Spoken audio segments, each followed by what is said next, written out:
social revolutions. People are rising up against their government, and yeah. That's what's going on. Nothing. Nothing? No? Nada. Assuming it's a spring where they live. In Arabia. How's that? Kinda. Could you explain? Well, it depends on what's the revolution. If the revolution helps me, then it's a good thing. No. No? I don't think they're a bad thing. I think, to be honest, progress in humanity can be kind of pinpointed to revolutions, but I think some revolutions use tactics that I am not in favor of. So revolutions do have a purpose if used in the right direction, but sometimes people who lead those revolutions have ulterior motives.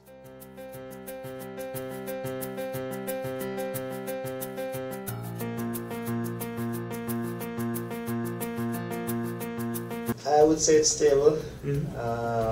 The Jamaica Labour Party is in power. The opposition is the People's National Party. So I think it's pretty much stable. I don't think there will be a revolution in Jamaica at this point in time. We have a democratically elected government, and election should be maybe in 2 years' time. So I don't see any change of government before that.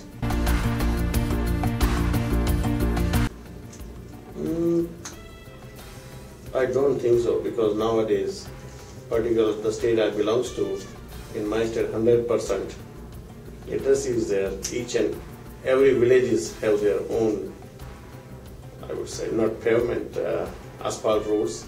Each villages have electricity, each villages have computers and schools. Computer schools, they have personally over there. So I would say it is going very fast. Becoming equal, yeah. Yeah. And pretty soon, right now the GDP of India is about 9. It's still a big thing, and I don't see that gap closing anytime soon. Crime is the biggest problem, and the crime feeds into other problems, such as direct foreign investment in Jamaica. Somebody looking at Jamaica would say that it's riddled with crime, so I don't want to spend my money there. Tourists coming to Jamaica would say it's a violent place, I don't want to go there for a vacation. So crime is our #1 problem. A solution to that I don't see coming soon.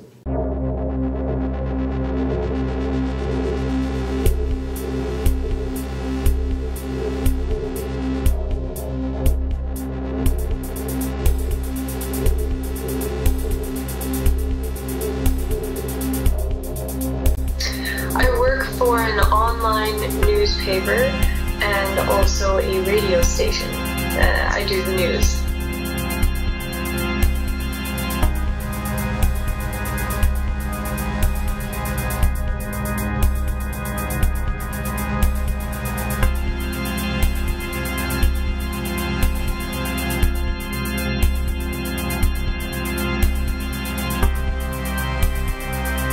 Nowadays, you have Facebook, Twitter, YouTube, email, plus the phone, letters, blah, blah, blah, and it just keeps going and keeps going.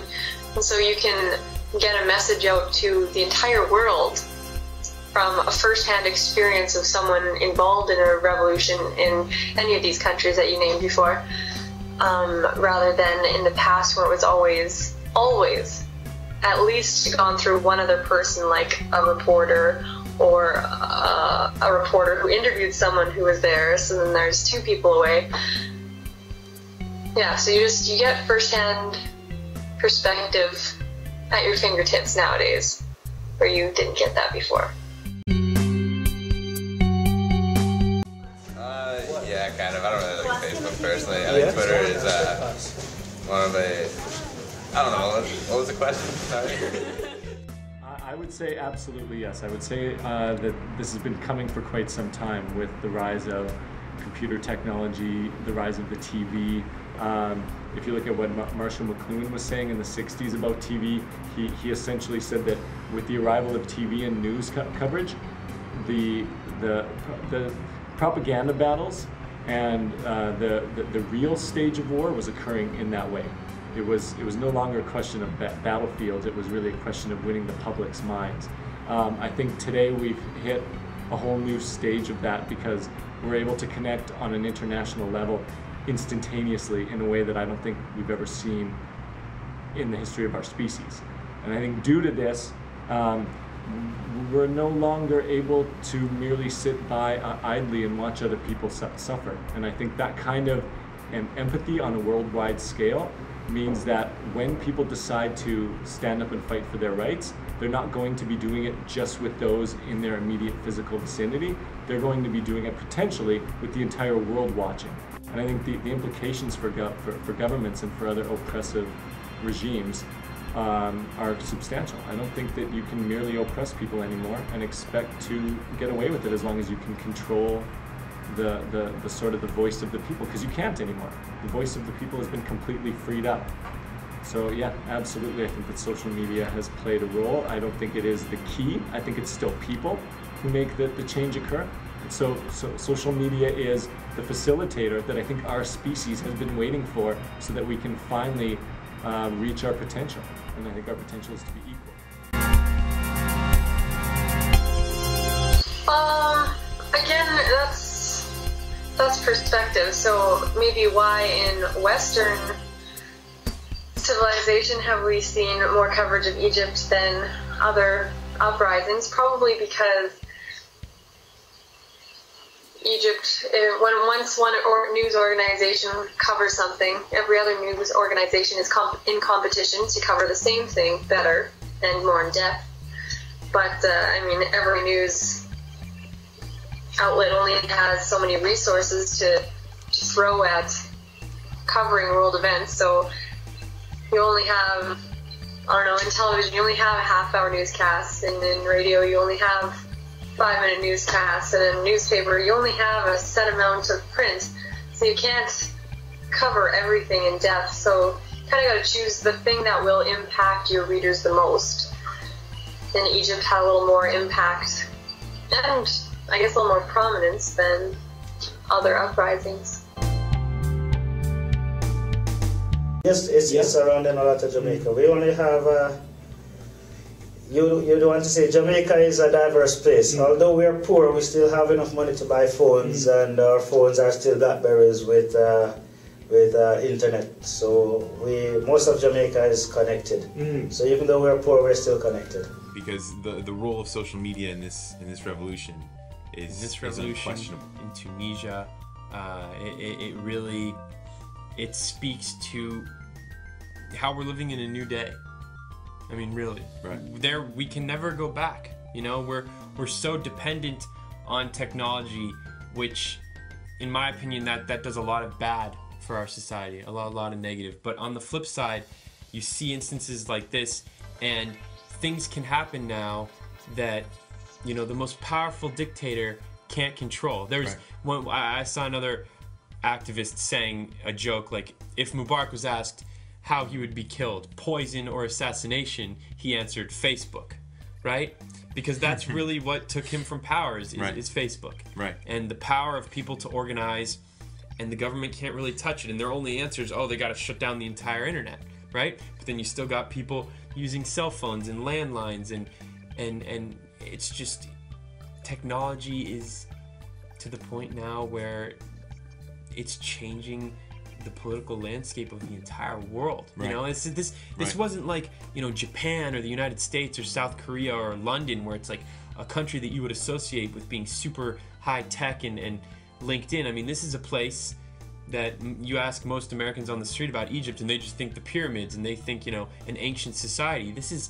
But it's not. This is a people that have embraced technology and know how to use it.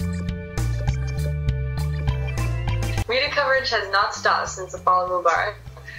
It has maybe less prominence in leading story on national television, or newspapers may not be printing a full-page story on it every day, but whenever something happens that affects people here, it is in the paper and it is in the television newscast, it's in the radio newscast, it's online, and I'm sure people in Egypt and around Egypt are still seeing constant coverage of what's going on in Egypt. So to say that it's stopped is not true. To say that maybe in Western Canada or North America we're seeing less, that might be true.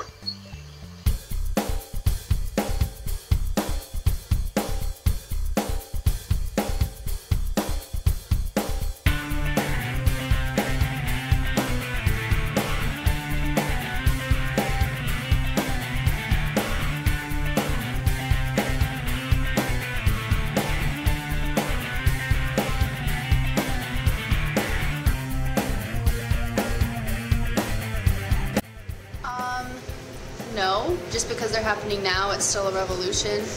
It's happened before, it'll probably continue to happen. Revolutions happen. Yeah. There's not really many revolutions going on right now. Ooh, bad answer.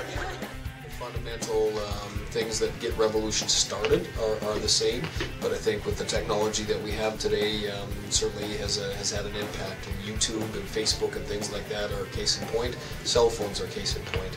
I think the issues and the ideals to start revolutions, they're not ever going to change. And I think the technology that we have today is certainly going to make revolutions happen more revolutionary.